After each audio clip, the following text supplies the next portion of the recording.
Bonjour à toutes et à tous et bienvenue dans Un futur plus humain, le podcast de l'innovation positive de KPMG en France. Alors pour cette 7e édition, on va parler aujourd'hui d'un sujet qui suscite à la fois beaucoup d'enthousiasme et beaucoup d'inquiétude, voire même de crispation. C'est le sujet de l'écologie augmentée, c'est-à-dire en fait la rencontre entre l'intelligence artificielle et les enjeux environnementaux. Alors l'IA est souvent perçue comme un problème dans la lutte contre le réchauffement climatique. Et il faut être honnête, oui, son impact environnemental est réel, que ce soit l'explosion des usages, que ce soit les infrastructures, que ce soit la puissance de calcul. Oui, tout cela pèse sur la décarbonation. La réalité, cependant, est peut-être un peu plus nuancée. Parce que utilisée de manière ciblée, mesurée, gouvernée, l'IA est aussi un levier formidable d'optimisation, capable de réduire les gaspillages, et on va le voir, d'améliorer la qualité de décision et d'accompagner la transition écologique. Avec une condition en tout cas qui est clé, c'est la qualité du calcul et de la donnée. Il faut savoir donc s'appuyer, raisonner avec les bons chiffres, les bons ordres de grandeur et les bons usages. Alors pour en discuter, j'ai le plaisir d'accueillir aujourd'hui deux invités. Pierre Bessac, qui est entrepreneur du numérique, fondateur d'Erionem, une société de stockage cloud, et ancien cofondateur de Gandhi.net. Pierre est très engagé dans le débat public, avec notamment le Parti Pirate, et il a une attention particulière qu'il porte à la rigueur des chiffres et à la qualité des raisonnements. Bonjour Pierre. Bonjour. On accueillera également à ses côtés Simon Bussy, docteur en machine learning. Vous êtes fondateur et directeur général de Califray. Califray, c'est une start-up qui utilise l'IA pour décarboner la supply chain alimentaire, et notamment sur le marché de Rungis. Simon est également à l'initiative du lab comme LOPF.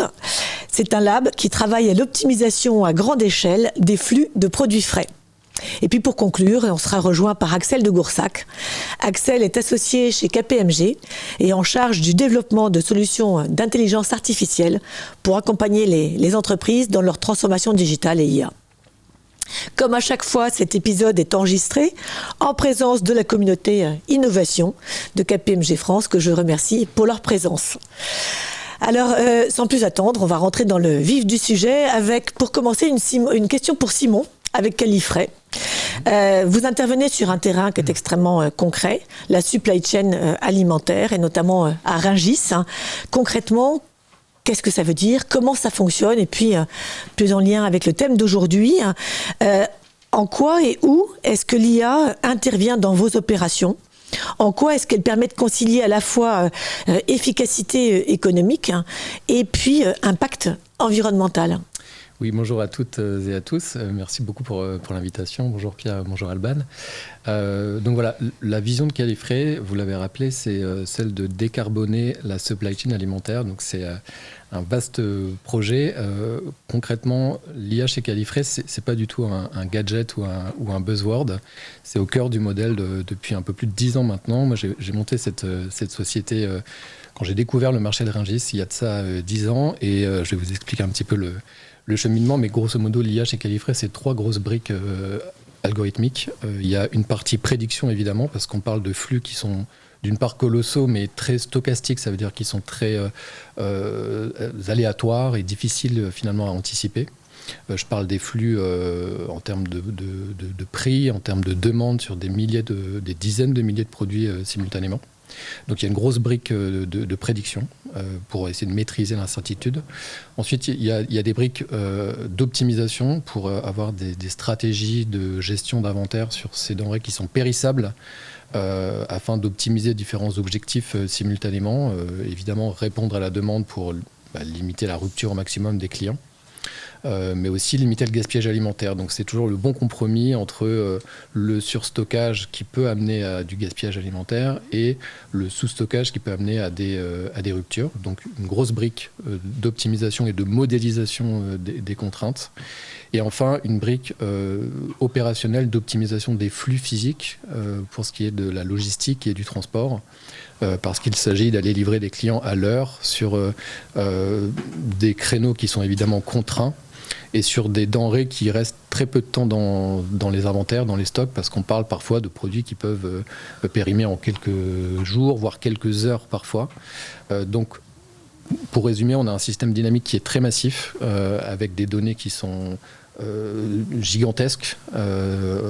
Rungis, en quelques mots, c'est quand même 12 milliards de turnover annuel en termes de chiffre d'affaires. C'est 234 hectares de surface. Donc c'est un marché qui est absolument gigantesque et qui est extrêmement contraint. Et donc pour se rapprocher de stratégies, on va dire, optimales sous certains aspects opérationnels, il faut être prédictif, il faut anticiper. Et donc l'intelligence artificielle a toute sa place. Alors on comprend que l'IA n'est pas forcément là pour faire plus, mais pour faire mieux, et notamment pour mieux organiser l'existant, comme point de départ. Et il y a certes un défi qui est technologique, mais on comprend qu'avec toute la complexité qui est liée à l'univers de Rungis, il y a peut-être aussi une complexité qui est surtout, et un défi qui est surtout peut-être humain et organisationnel. Alors exactement. Scientifiquement, attention, je ne dis pas que tout est derrière nous et qu'il n'y a plus de progrès à apporter, bien au contraire, mais disons que c'est pas pour moi le point le plus difficile aujourd'hui, dans la mesure où on a créé chez Califray depuis 10 ans un dispositif assez unique de proximité et de collaboration avec le monde académique, dont je suis en partie issu, parce que j'ai fait effectivement un doctorat à Sorbonne Université au tout début de l'histoire de Califray. J'ai pu en fait intéresser un certain nombre de professeurs et toujours plus de nouveaux laboratoires de recherche académique assez problématiques pour venir continuer à réécrire l'état de l'art scientifique sur nos différentes problématiques scientifiques. Donc je dirais que sur cet aspect-là, on est plutôt en avance et en maîtrise techniquement sur ces sujets pour innover scientifiquement et techniquement. Maintenant, effectivement, dans la mise en application et en production de ces solutions, on est confronté, à Rungis c'est le cas, mais dans toute l'industrie de la supply chain alimentaire, je pense, à des conduites du changement qui sont difficiles à mener, parce qu'on s'appuie sur des habitudes et des façons de faire qui sont en application et qui fonctionnent quelque part en fait depuis plusieurs dizaines d'années, plusieurs générations à Rungis, et donc c'est parfois difficile de changer les habitudes et de faire en sorte que les personnes qui prennent les décisions fassent confiance finalement à l'IA et aux algorithmes. Et on en reparlera peut-être, c'est pour moi fondamental d'avoir des notions d'interprétabilité. C'est-à-dire qu'il ne s'agit pas uniquement d'avoir des modèles prédictifs qui performent mieux que des manières de faire, on va dire, directement humaines, qui s'appuient sur beaucoup d'expérience. Mais il s'agit aussi de pouvoir expliquer les raisons de ces performances améliorées et de permettre à l'opérateur qui prend la décision d'interagir finalement, en tout cas dans la mesure du possible, avec le modèle à travers des visualisations, à travers des outils de simulation par exemple, pour essayer de mieux comprendre les décisions, les prédictions et les recommandations des algorithmes. Et on pourra rentrer dans certains détails si vous avez des questions là-dessus. Un peu plus tard, oui. Ce que vous faites chez Califray, c'est donc très spécifique à la supply chain alimentaire et notamment de produits frais. Est-ce qu'on pourrait imaginer que votre approche, votre solution pourrait être déployée peut-être adresser d'autres secteurs ou d'autres univers ? Alors oui, la particularité des problèmes techniques et scientifiques, je l'ai déjà évoqué tout à l'heure, mais c'est le côté système dynamique très massif avec énormément de contraintes qui s'entremêlent finalement, et des objectifs qu'on va appeler multiniveaux ou multi-objectifs. Ça veut dire qu'on va chercher simultanément à répondre à des sous-objectifs qui parfois peuvent être contradictoires, comme par exemple limiter les volumes de produits stockés dans les entrepôts, parce que ça nécessite d'engager de la trésorerie, ça nécessite de prendre du risque, parce qu'on va stocker de la marchandise qui périme. Mais d'un autre côté, il faut pouvoir répondre à une demande, limiter la rupture, et donc c'est toujours un compromis. De la même façon sur les flux physiques. Si on n'a pas de limite de coût, par exemple pour utiliser des flottes de camions en remplissant les camions à 50%, ce qui se pratique beaucoup sur le marché, c'est facile de livrer à l'heure et d'avoir des clients contents. Maintenant, si on veut décarboner et mieux utiliser les ressources opérationnelles, il s'agit de parfois prendre plus de risques sur le retard et peut-être organiser les choses différemment et donc changer les habitudes. Mais en faisant ça, on économise quand même sensiblement sur les émissions de CO2. Et dans notre secteur, le gros avantage, c'est que économie d'un point de vue écologique, ça rime avec les économies monétaires, ce qui n'est pas le cas de beaucoup de secteurs. Donc la vision de Califray a toute sa place.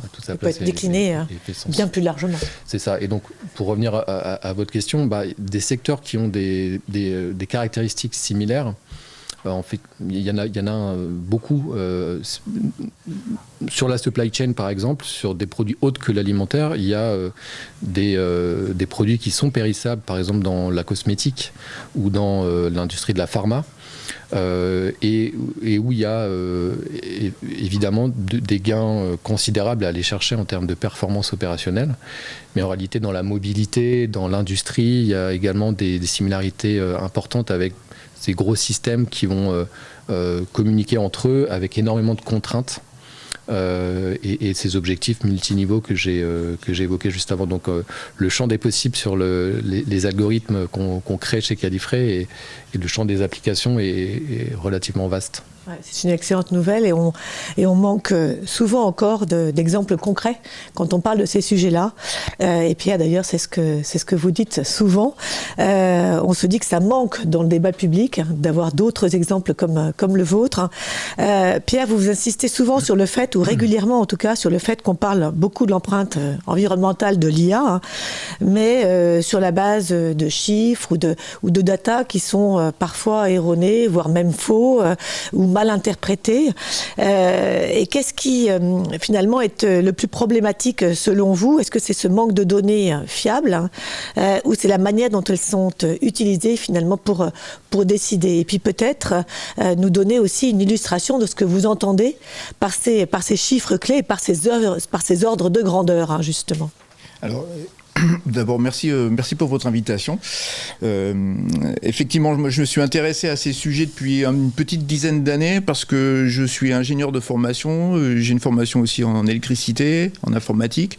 Et donc, j'ai commencé à voir passer des énormités sur l'impact du numérique en général. C'était même avant qu'on parle de tout ce buzz autour de l'IA. D'abord, c'était sur le courrier électronique. Ensuite, ça a été sur le streaming.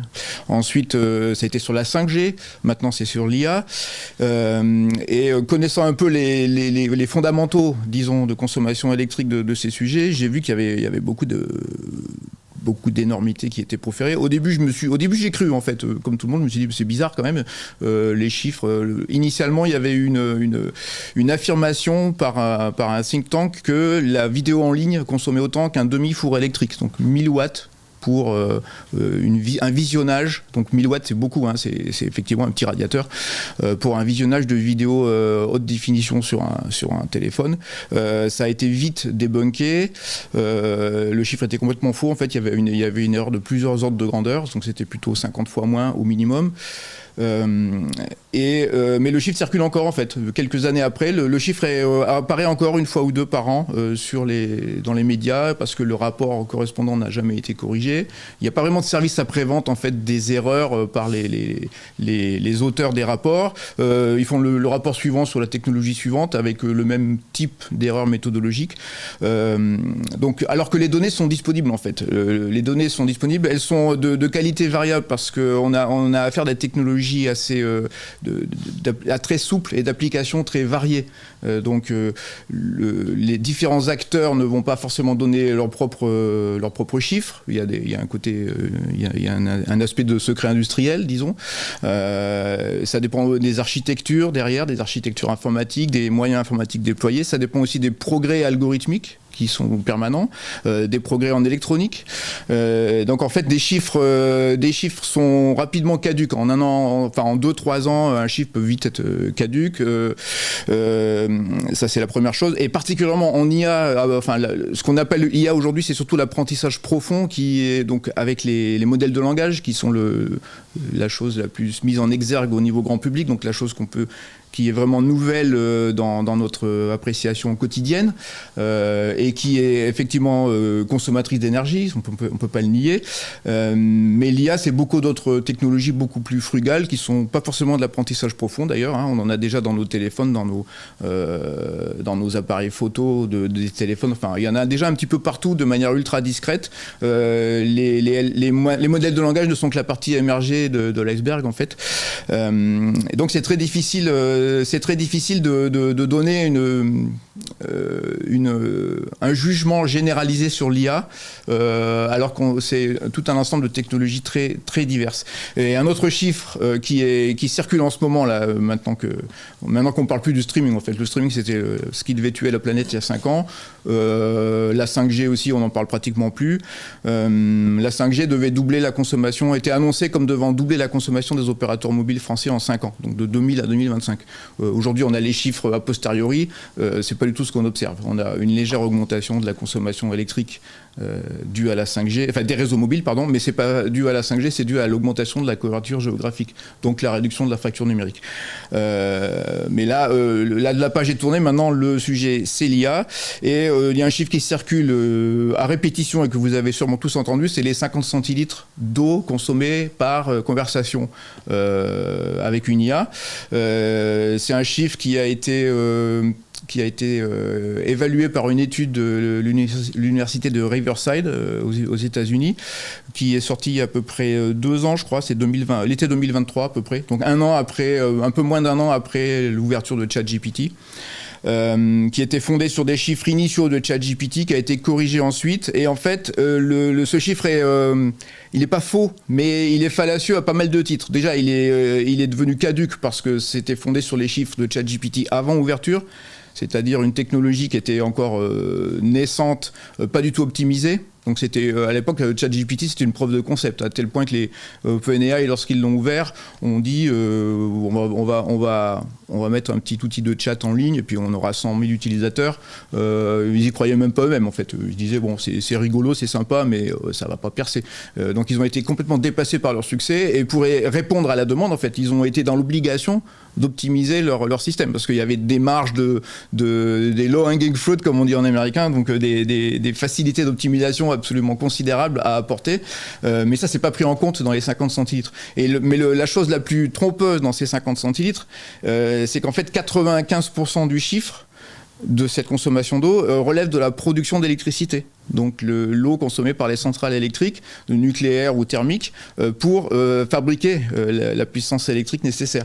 Là-dedans, la partie data center, donc IA, est extrêmement faible. Ça représente environ 1/50 à 1/100 du chiffre. Mais c'est pas du tout la façon dont c'est présenté. C'est présenté au titre de l'IA. Donc c'est assez assez frappant en apparence, mais le chiffre lui-même ne représente rien de pertinent par rapport à ce qu'on nous en dit.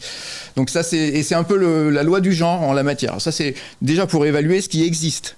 Première chose. Donc souvent, c'est fait de manière assez approximative pour marquer en fait, pour faire du buzz médiatique, parce qu'on parle jamais des trains qui arrivent à l'heure évidemment. Donc un chiffre qui n'est pas marquant et qui n'est pas énorme ne perce pas en fait.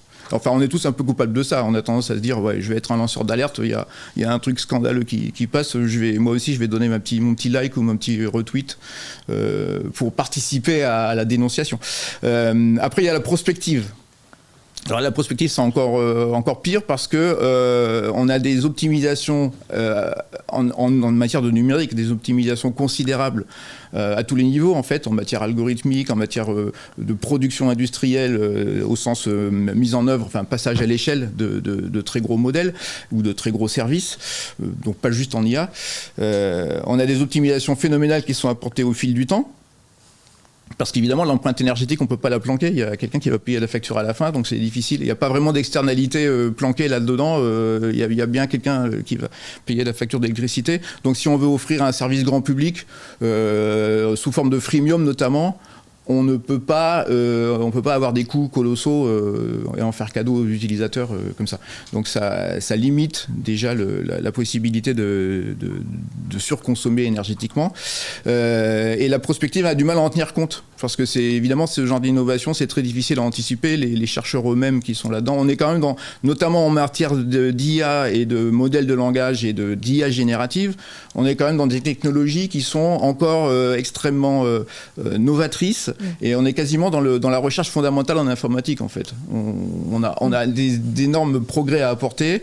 Alors les Américains sont en train de tout passer à l'échelle en multipliant les tailles de modèles, etc. Mais ça donne des résultats qui ne sont pas forcément... on a une sorte de loi des rendements décroissants, c'est-à-dire que ce n'est pas en doublant la taille du modèle qu'on va forcément doubler la qualité du résultat. Donc ça, c'est très américain. En Europe, on peut avoir... de toute façon, on n'a pas les moyens d'avoir les effets d'échelle des Américains, donc il va falloir qu'on soit plus intelligent et qu'on déploie des choses plus frugales et plus intelligentes et plus spécialisées. Donc, voilà. Donc il y a effectivement de la marge d'amélioration de ce côté-là aussi qui va nous forcer à y aller de manière plus intelligente sans doute. Les Américains OpenAI a annoncé des puissances électriques estimées. Donc Sam Altman a expliqué qu'en 2033, il pensait avoir déployé 230 gigawatts de puissance électrique pour ces moyens de calcul. Ça représente 2,5 fois la consommation de la France en pointe d'hiver. Personne ne sait comment c'est possible, même sur le réseau américain, qui est quand même plus largement dimensionné que le nôtre, et même au niveau monde, ça va quand même être très difficile à déployer, ne serait-ce que pour avoir le matériel nécessaire pour installer les centres de calcul qui vont gérer tout ça. Les grands fournisseurs de puces sont déjà dépassés, en fait. On observe une explosion des prix de la mémoire pour les ordinateurs, parce qu'il y a une telle demande côté opérateur d'IA que les fournisseurs ont du mal à suivre. Donc il y a probablement un effet de bulle d'ailleurs en la matière qui va exploser. On ne sait pas trop quand, peut-être en 2026, le plus vite possible, ça serait bien. Mais voilà. Justement, on va y venir un peu justement sur cette question grand modèle et petit modèle. Et Simon, j'ai une question pour vous, parce que vous avez fait le choix de modèles spécialisés qui étaient relativement sobres, qui étaient plutôt développés en interne, et au lieu de s'appuyer sur des grands modèles généralistes existants. Est-ce que ce choix était d'abord dicté parce qu'il y avait des contraintes ou des spécificités du terrain qui étaient très fortes, ou est-ce que vous aviez dès le départ une intention écologique assumée? Mais alors c'est une bonne question. C'est pas toujours, en tout cas pour atteindre les meilleures performances, la taille du modèle qui va compter. Et je partage complètement l'analyse de Pierre. En réalité, tous les modèles d'IA et l'IA en général aujourd'hui ne riment pas nécessairement avec les modèles génératifs et les gros modèles génératifs de langage qu'on connaît aujourd'hui et qui ont énormément d'impact aujourd'hui médiatiquement. Par exemple, chez Califray, et pour être totalement honnête, c'est des raisons tout à fait pragmatiques qui nous ont orientés vers des modèles plus d'optimisation maison et qui font plus appel à des champs de la littérature à l'interface entre le machine learning et la recherche opérationnelle.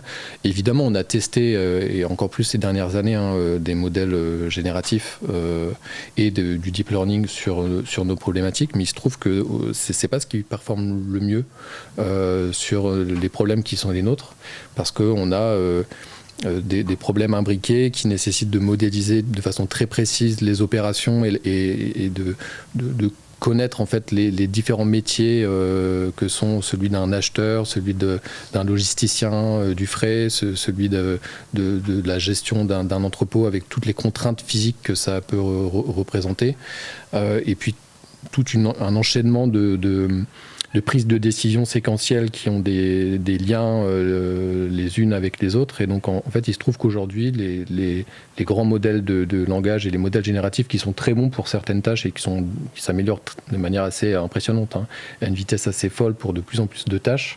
Mais aujourd'hui, en tous les cas, c'est pas encore le cas sur notre secteur. Et alors, on passe pas du tout notre temps à entraîner des modèles de ce type-là et à faire tourner des GPU juste pour le plaisir, mais évidemment que on fait appel à des équipes de recherche, des universitaires, des étudiants et même des sociétés et des choses qui peuvent exister sur étagère sur le marché pour nous assurer que ça reste le cas, parce que c'est pas juste par un choix. Ça peut évoluer en fait. Ça peut évoluer, mais aujourd'hui, techniquement, la supply chain en général, je pense que c'est pas uniquement la supply chain alimentaire, mais en tout cas les problématiques profondes qui sont les nôtres ne sont pas. Disons que les solutions techniques optimales pour aller répondre à certains de ces enjeux très opérationnels ne sont pas drivés par ces modèles. Donc c'est un cas très précis où des modèles beaucoup plus frugaux en termes de temps de calcul, en termes de ressources nécessaires énergétiques pour aller chercher des performances optimales. C'est un cas d'école, je pense, mais comme il y en a tant d'autres, à mon sens, ouais. Ah, Pierre, justement, vous l'évoquiez juste avant, c'est le fait que même si un modèle, on dit souvent qu'un modèle, plus un modèle est grand, plus il est performant, mais qu'il existe des limites très concrètes. On l'évoquait, l'énergie, la mémoire, les coûts, les infrastructures. Est-ce que vous pensez que ces contraintes vont pousser un peu tout cet écosystème autour de l'IA à aller plutôt vers à passer d'une phase d'accélération, dans laquelle on est peut-être encore, à une phase peut-être plus raisonnée d'optimisation? Ou alors est-ce que c'est encore trop tôt parce qu'il y a encore cette... Alors vous évoquiez la bulle, mais... Je pense que là en ce moment ça bouge dans tous les sens, littéralement à tous les niveaux et dans tous les domaines. Donc chacun essaie de faire sa propre tambouille avec des modèles soit généraux, soit plus spécialisés. Je pense que déjà ce qu'il va y avoir, c'est la recherche du modèle qui donne les meilleurs résultats avec un coût économique acceptable. Ce qu'on voit, c'est que les modèles de plus en plus énormes ne donnent pas forcément. Il y a des effets d'annonce où, on a l'impression que tous les mois, un nouveau modèle de langage va défoncer tous les autres. En pratique, toutes les semaines même. Toutes les semaines pratiquement, oui. Donc il y a un effet, c'est même plus du marketing là, c'est vraiment du baratin exagéré. Donc pour des améliorations qui finalement, quand on teste les modèles en question, sont relativement incrémentales. Donc il y a aussi il y a l'effet first player, premier arrivé, en se disant là tout le monde parle de ChatGPT, c'est devenu un peu le synonyme de modèle de langage, mais il y a plein d'autres d'exemples. Et en fait, faut regarder les coûts aussi associés à ces modèles qui absolument. sont potentiellement très gourmands et en pratique, tu peux aller chercher quelques pourcentages d'amélioration de performance, mais pour des coûts qui explosent complètement. C'est ça, oui. Et en fait, on peut se dire, moi je vais chez le meilleur parce que j'ai entendu que le meilleur c'était un tel ou un tel, mais en fait il faut plutôt tester ça par rapport à ses propres besoins. Et c'est un peu le même effet que dans le haut de gamme en matière de processeurs ou de systèmes de calcul. Pour gagner 10% de performance, on va multiplier le prix par 2 souvent.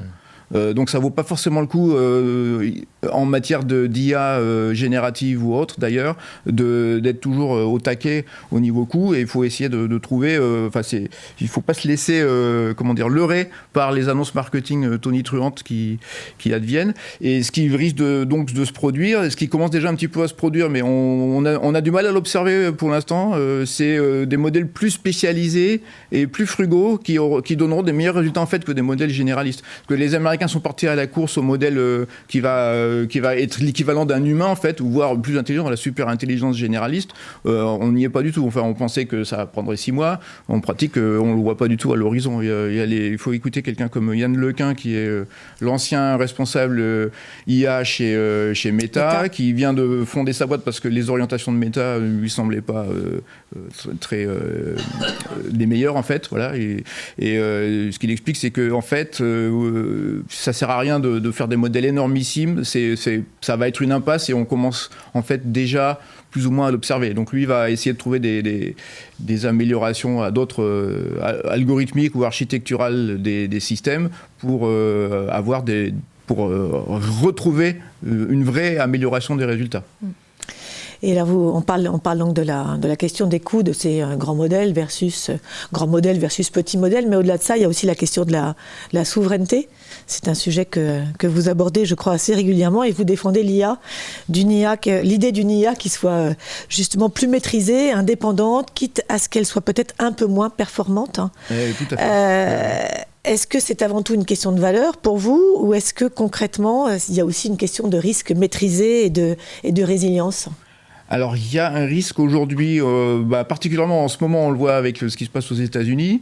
On ne sait pas à quel moment Trump va faire pression pour récupérer peut-être le Groenland, on ne sait pas. Enfin, il semble tellement ingérable qu'on n'est pas à l'abri, on sent qu'on n'est pas à l'abri d'un excès de ce côté-là. Donc c'est bien de ne pas mettre toutes nos billes dans le même panier, à différents titres, de manière plus générale sur la souveraineté. On a des acteurs américains qui sont énormes, qui ne respectent pas forcément effectivement nos valeurs en termes de protection des données. Donc il faut faire attention à ce qu'on met dans ces modèles, enfin ce qu'on met dans les IA génératives et notamment les modèles de langage. Toutes les entreprises prennent des précautions à ce niveau pour expliquer à leurs employés qu'on ne va pas coller des données médicales ou du code source confidentiel dans un modèle américain, même s'il y a des conditions générales de vente ou d'utilisation où ils vous garantissent qu'ils ne vont pas en faire n'importe quoi, on n'est jamais tellement sûr que ça ne sera pas détourné. Ça peut être d'ailleurs fuité en données d'apprentissage. Il y a déjà eu des numéros de carte bancaire qui se sont retrouvés dans des réponses parce que l'apprentissage du modèle en question avait utilisé des retours utilisateurs. Donc, et aujourd'hui, il est relativement facile. Les améliorations de performance ont été telles qu'aujourd'hui, on peut relativement facilement se monter son architecture auto-hébergée pour quelques milliers ou dizaines de milliers d'euros si on veut faire dans le grand luxe. Donc il faut garder la compétence de gérer ça, garder au niveau des cellules de veille technologique, essayer de garder un petit peu la connaissance et au-delà du simple usage des services en ligne, ce qui est déjà une chose quand même à connaître et à maîtriser, mais il faut essayer garder une certaine verticalité des connaissances pour être en mesure de répondre aux impondérables géopolitiques ou législatifs éventuellement qui peuvent advenir ou technologiques.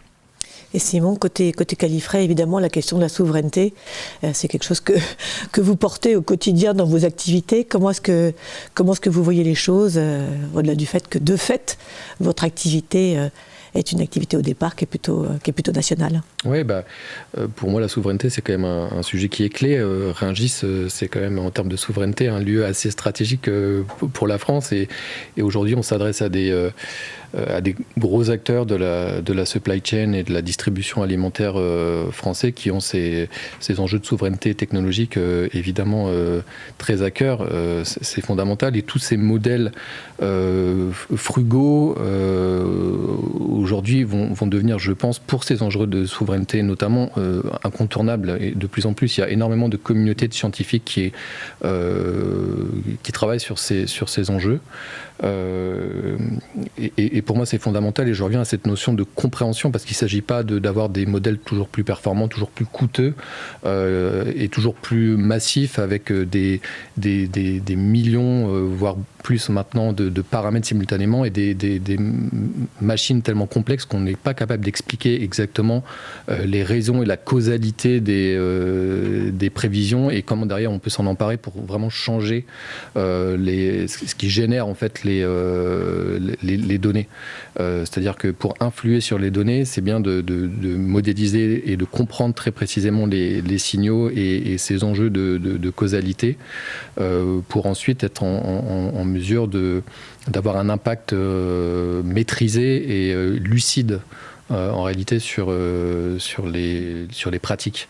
Donc moi je suis convaincu que c'est une direction fondamentale et qu'il faut continuer à produire des modèles interprétables.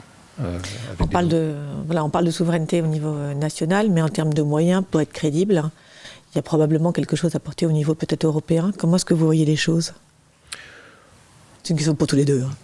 Ouais, On a déjà l'AI Act qui a été un peu il a été modifié un peu à l'arrache avec l'arrivée des modèles de langage, parce qu'il avait été plutôt prévu pour les usages moins précédents, disons, de l'apprentissage profond.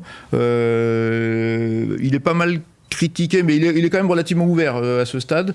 Donc je pense qu'il faut que le régulateur fasse attention à ne pas trop brimer l'innovation, disons.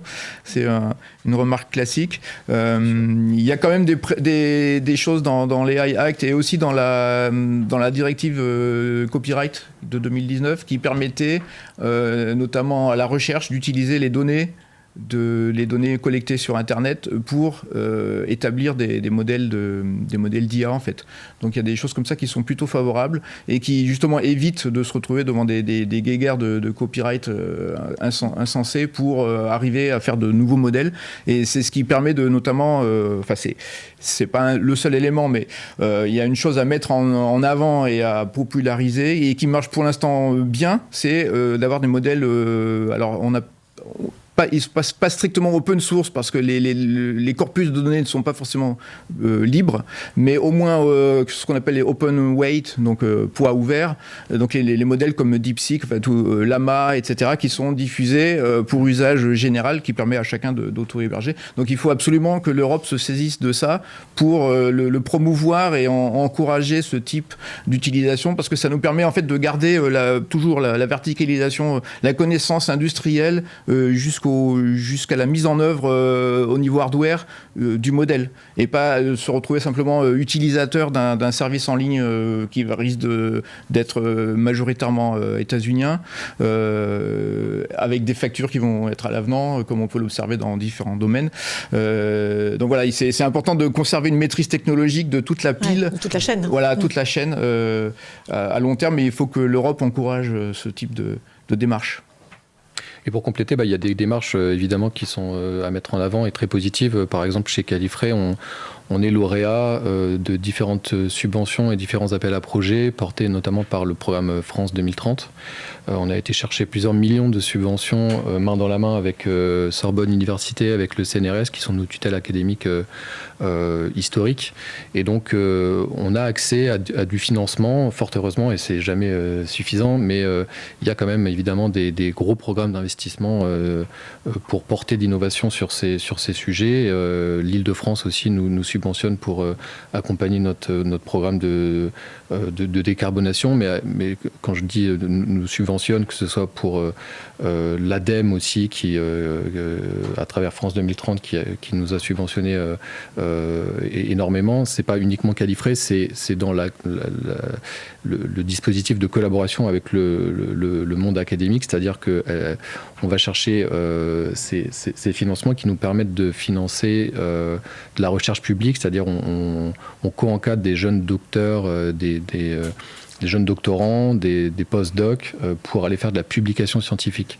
Donc c'est vraiment aller chercher de l'innovation pour publier dans des conférences de premier rang internationales en machine learning sur nos problématiques ou sur des journaux scientifiques ou de maths appliquées où on va vraiment faire de la science pour faire avancer les problématiques qu'on a évoquées précédemment. Donc il y a des démarches positives pour innover. Il faut évidemment les mettre en avant et c'est jamais suffisant, mais il existe des choses très...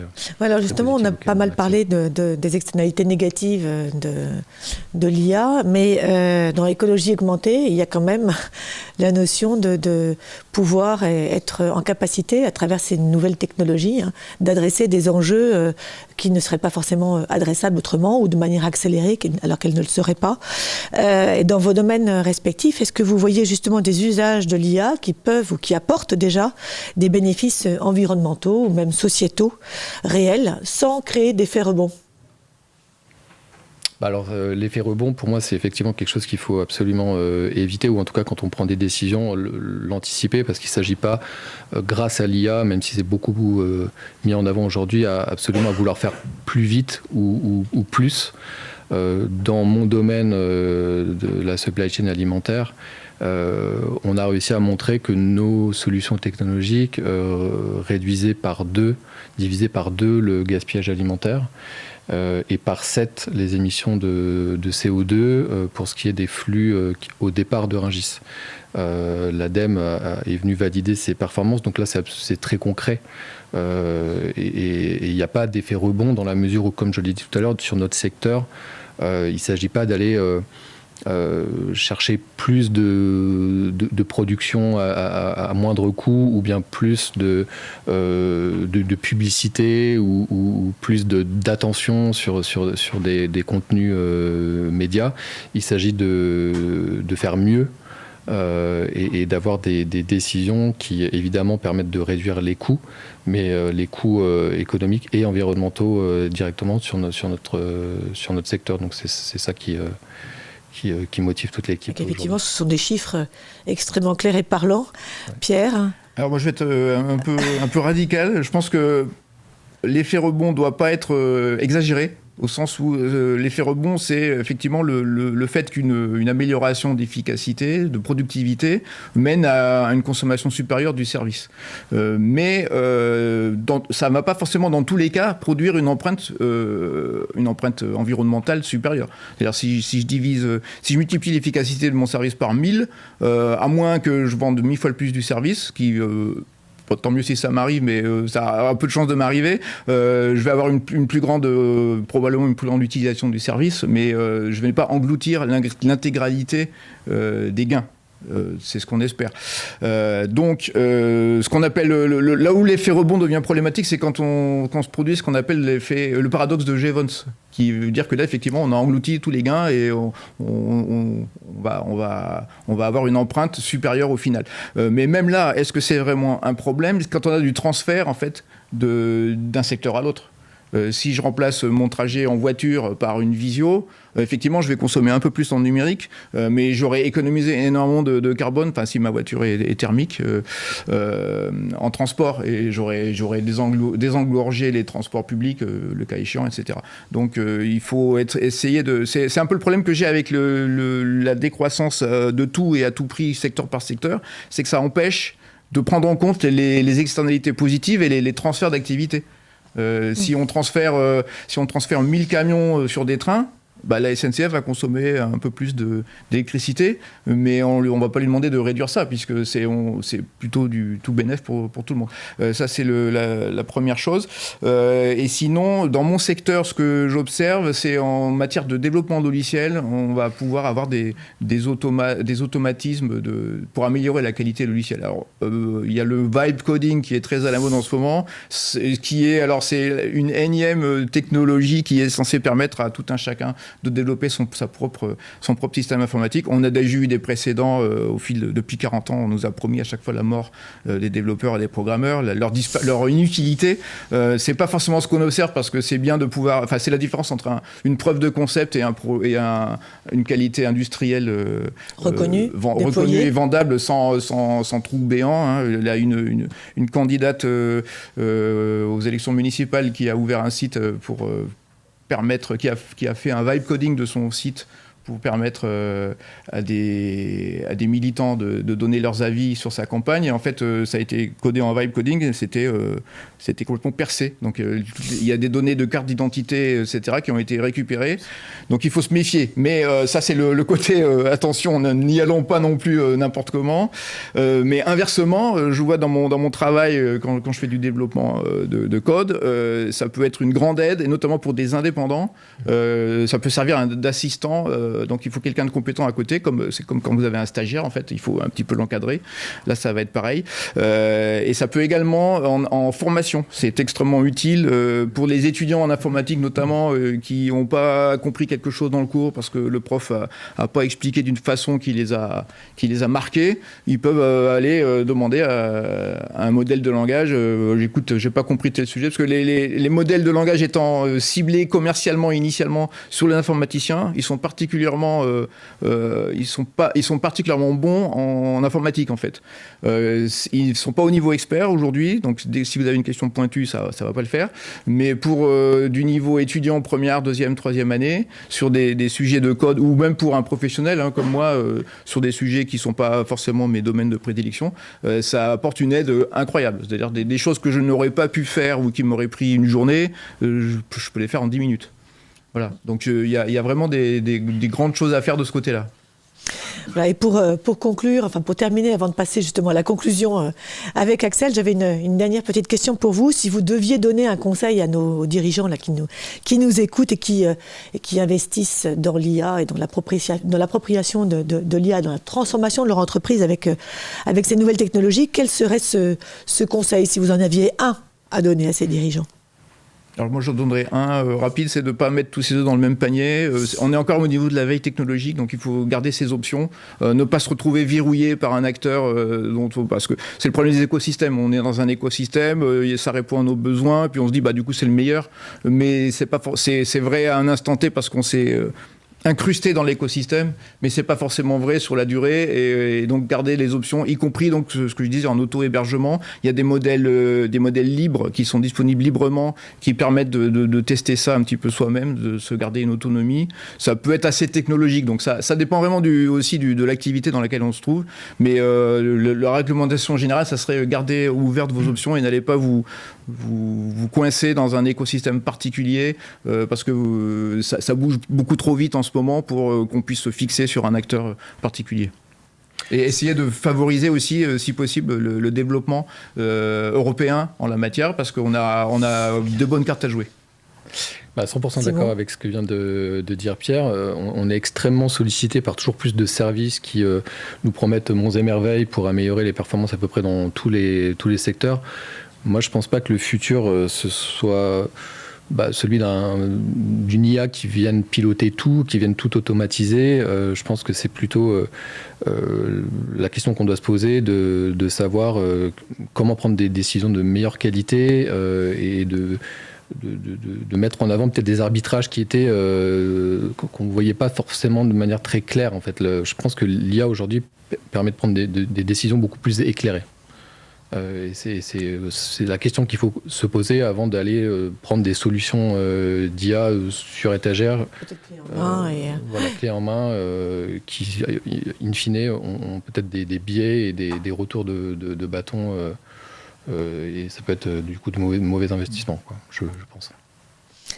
Merci à tous les deux pour cet échange. Et puis je vais inviter maintenant Axel Dourgoursac, associé KPMG en charge du développement de solutions d'IA chez les clients, à me rejoindre pour conclure ces entretiens.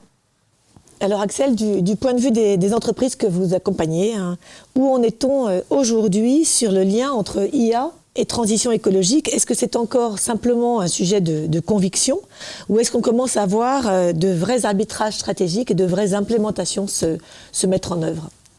Bonjour et merci Alban pour cette invitation. Donc effectivement, dans nos discussions avec les clients, dans nos missions de transformation IA, on voit de plus en plus de personnes qui sont convaincues que l'IA, l'impact environnemental de l'IA, c'est un enjeu clé.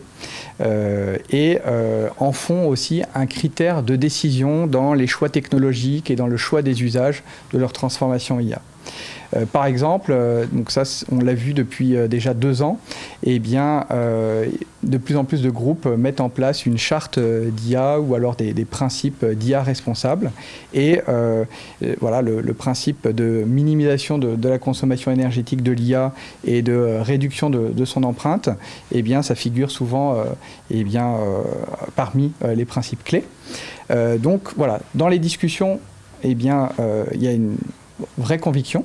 Et après, on va dire dans la déclinaison opérationnelle, dans la mise en œuvre, eh bien, c'est là où c'est un petit peu plus compliqué parce que les transformations IA se heurtent à des obstacles que sont, par exemple, eh bien, la complexité du paysage technologique, le fait que les cas d'usage sont silotés et d'avoir donc un bon pilotage de la transformation IA plus haut niveau, le fait d'avoir les bons prérequis, les data accessibles et d'obtenir un ROI tangible et concret. Donc voilà, beaucoup de difficultés potentielles et donc ces critères qui sont toujours nommés d'avoir une minimisation de l'impact environnemental, eh bien ce ne sont pas généralement les facteurs décisifs eh bien, dans les choix technologiques et les choix d'usage. D'un point de vue éditeur aussi, et fournisseurs d'IA, eh bien, on voit que les grands fournisseurs de modèles d'IA, de modèles fondationnels, eh bien, ont une recherche très active, et d'ailleurs la recherche académique aussi, hein, eh bien, très active sur justement la réduction de consommation énergétique de ces modèles, et release après release, c'est ce qu'on observe. Donc ça, c'est une tendance qui est à la fois économique, mais aussi intéressante d'un point de vue environnemental.